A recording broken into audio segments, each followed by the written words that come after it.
આ શીતળા માના મંદિરે આવી ગયા છીએ, એટલે આગળ વિડીયોમાં બતાવું. જય શીતળા માં.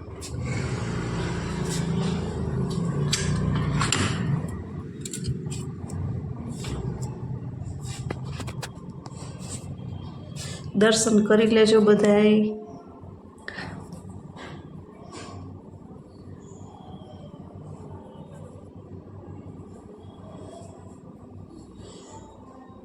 હે માતાજી, સૌની રક્ષા કરજો.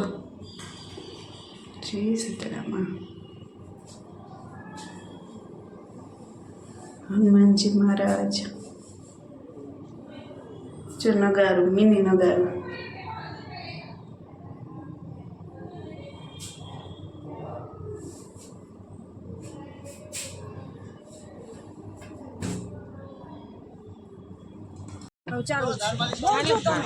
હાલો, તમે પાણીપુરી ખાવા માટે આવ્યા છો વેરાવળમાં? હા, તમને વેરાવળ આવી જાઓ તમે. નહીં, તમે તારે ખાઓ. પાણીપુરી રગડો ખાવો છો તો મગાવું. પછી હાલો આવી જાઓ, પાણીપુરી બસ બસ વેરાવળની મોજ. હા, તમે ખાઓ. મિત્તરને વેરાવળની ભાવશે. રગડો કેવો? મસ્ત રગડો. ખાજો.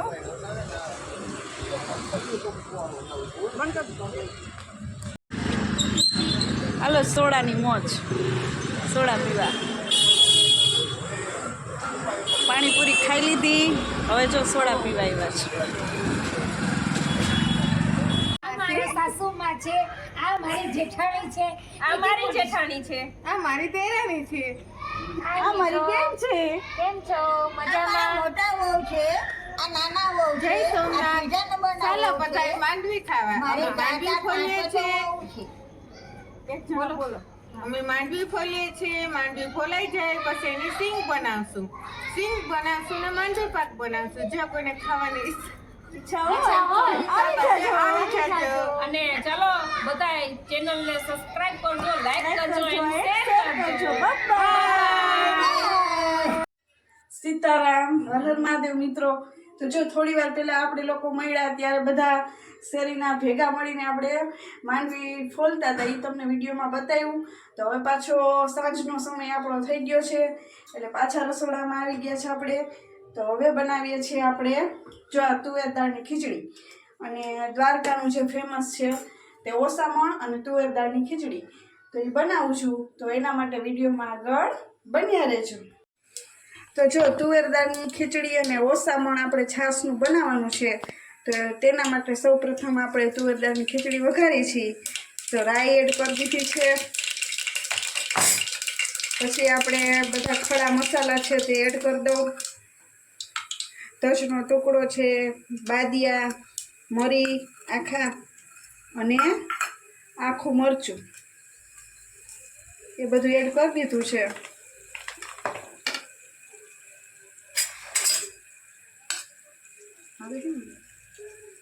હવે જો પેલા આપણે મરચાં નાખીએ, પછી ડુંગળી,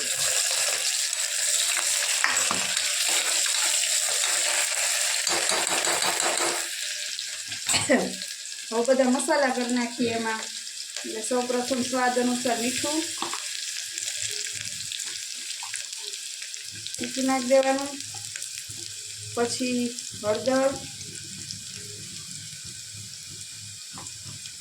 ધાણા જીરું પાવડર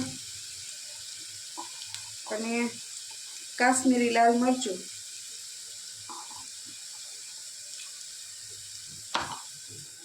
અને હવે છેલ્લે આપણે આ મહાલક્ષ્મીનો ગરમ મસાલો.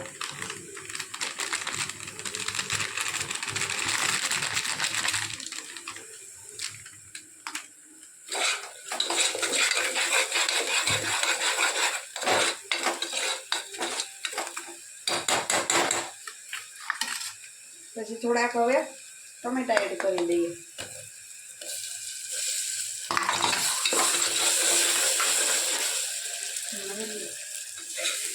જો આપણે હવે તુવેર દાળની ખીચડી બનાવીએ છીએ અને પછી બનાવશું આપણે ઓસામણ. તો ઓસામણ બનાવીએ ત્યારે આપણે ફરી પાછા મળીશું. સૌ પ્રથમ જો આપણે છાશનું ઓસામણ બનાવવા માટે આપણે તેલ એડ કરી દીધું છે. ગરમ કરવા તેલ મૂકી દીધું છે. હવે આપણે ઓસામણની તૈયારી કરી લઈએ. ડાયરેક્ટ લીધી લેજો.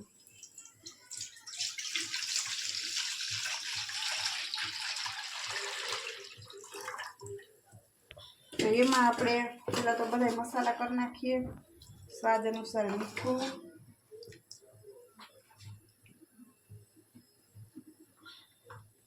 હળદર સહેજ એવી, પછી કાશ્મીરી લાલ મરચું, ધાણા જીરું પાવડર અને ચણાનો લોટ. પણ કઢી જેવું નથી કરવાનું, પાતળું રાખવાનું સાવ. એટલે 1 ચમચી જ ચણાનો લોટ એડ કરવાનો છે, વધારે એડ નથી કરવાનું. પછી આ રીતે મિક્સ કરી નાખવાનું છે.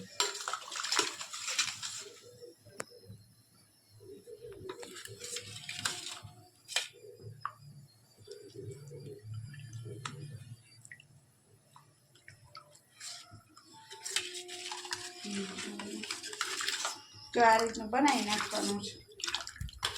મસાલો તૈયાર કરી નાખવાનો. અને અહીંયા આપણું તેલ પણ આવી ગયું છે. હવે મને લેજો.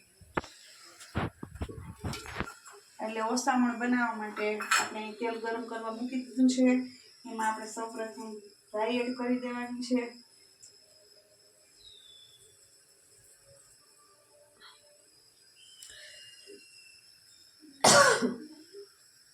હવે આપણે બધા મસાલા છે ગરમ, તજનો ટુકડો, લવિંગ બાદિયા અને સૂકું મરચું એ બધું એડ કરી દેવાનું છે.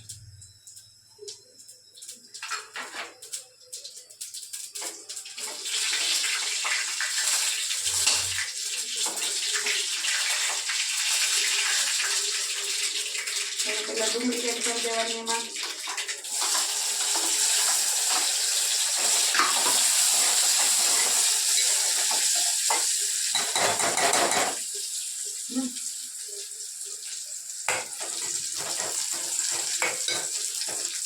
પછી ડુંગળી બ્રાઉન એવી થઈ જાય પછી આપણે એમાં ટમેટા એડ કરવાના છે.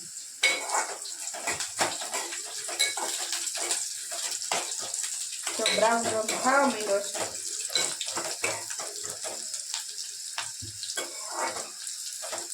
અને અહીંયા આપણી તુવેર દાળની ખીચડી છે તે હવે ચડે છે, હમણાં સીટી વાગશે. અને આ ભાત આપણું છાશનું ઓસામણ થઈ ગયા. ડુંગળી સકળાઈ ગઈ છે. એમાં આપણે ટમેટા એડ કરી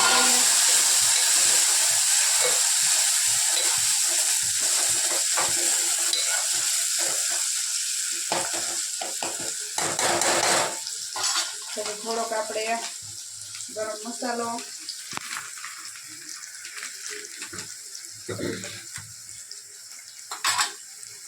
છાશ એડ કરી દેવાની. આ રીતનો વઘાર કરવાનો છાશના ઓસામણનો, સિમ્પલ જ. પણ ચણાનો લોટ થોડોક જ નાખવાનો છે. જો હવે આપણે એમાં છાશ એડ કરી દઈએ.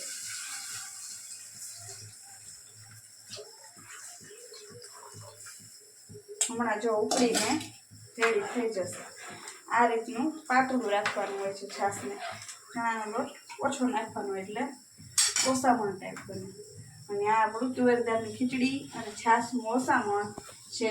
દ્વારકાના ઘૂઘડી બ્રાહ્મણો છે તે લોકોનું આ પ્રખ્યાત વાનગી છે એમની. તે આજે આપણે તમારી સમક્ષ આપણે શેર કરી છે.